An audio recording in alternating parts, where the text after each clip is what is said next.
साम्राज्य सामान्यांचा असामान्य आवाज। निंबर्गेत आमदार प्रणिती शिंदे यांच्या सभेला चांगला प्रतिसाद। डॉक्टर बाबासाहेब आंबेडकर यांनी देशाला दिलेला संविधान आज भारतीय जनता पार्टीमुळे धोक्यात आले आहे।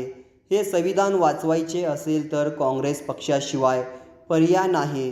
त्यामुळे आपल्या भागातून भाजप विरोधात मतदान झालं पाहिजे असे आवाहन करतानाच काँग्रेस महाविकास आघाडीच्या उमेदवार प्रणिती शिंदे यांनी मी आमदार खासदार माझ्या घरी असेन, परंतु या ठिकाणी तुमची नौकर म्हणून काम करेन असा शब्द त्यांनी दक्षिण सोलापूर तालुक्यातील ग्रामस्थांना दिला।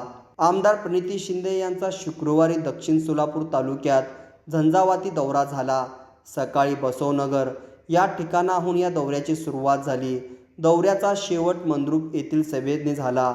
या दौऱ्यात काँग्रेसचे वरिष्ठ उपाध्यक्ष सुरेश हसापुरे, बाजार समितीचे संचालक अमर पाटील, बाजार समितीचे संचालक बाळासाहेब शेळके, पृथ्वीराज माने यांच्यासह महाविकास आघाडीतील प्रमुख नेते उपस्थित होते। निंबर्गे या गावामध्ये प्रणिती शिंदे यांच्या सभेला विराट गर्दी होती। या ठिकाणी माजी आमदार दिलीप माने, काँग्रेस नेते सुरेश हसापुरे, शिवसेना नेते अमर पाटील, सरपंच श्रीदीप हसापुरे, युवा नेते गंगाधर बिराजदार यांच्यासह ग्रामस्थ हजारोच्या संख्येने उपस्थित होते।